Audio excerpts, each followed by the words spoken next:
आजच्या काळात ना माणसाला साधी मदत जरी हवी असली ना तरी एक बी कोणी जवळ येत नाही. पण इथं एका माणसाच्या नवसासाठी अख्खं गाव एकत्र आलो होतो. आणि हे गाव म्हणजेच बावधन. सकाळी सकाळी लवकर उठलो, पटपटीवर बसलो आणि डायरेक्ट निघालो. रस्त्यावर इतकी धूळ होती की तोंडच पॅक करून घेतलं होतं. रस्त्यात जाताना आम्हाला मोकार बैल आणि घोडे दिसत होते. तिथूनच पुढे आम्हाला बगाड दिसलं. बगाडापाशी गेलो, बगाड पाहिलं आणि डायरेक्ट सोमेश्वराच्या मंदिराकडे ढळलो. सोमेश्वराच्या मंदिरापाशी बगाड्या, पुजारी, सर्व ग्रामस्थ एकत्र बसले होते.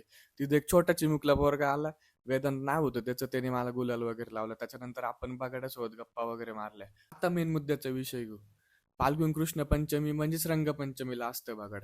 नवस पूर्ण होऊन ज्यांना देवाचा कोल मिळतो ना त्यांना म्हणता बगाड्या. आता सर्वजण देवाला आंघोळीला घेऊन गेले.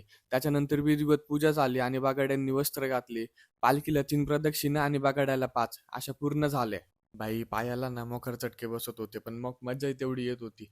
लय भारी किस्सा सांगतो. बगाडाला ना $1 माळ लावली होती आणि बगाडावर आहे ना अजून एक प्रतीक होता. आता ना भाई बैल फुल तयारीत होते आणि बगाड्याची पण फुल अँड फायनल तयारी झाली होती.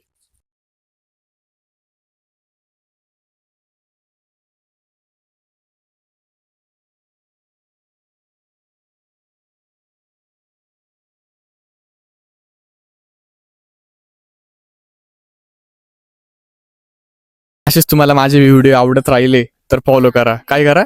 फॉलो करा आणि फॉलो करा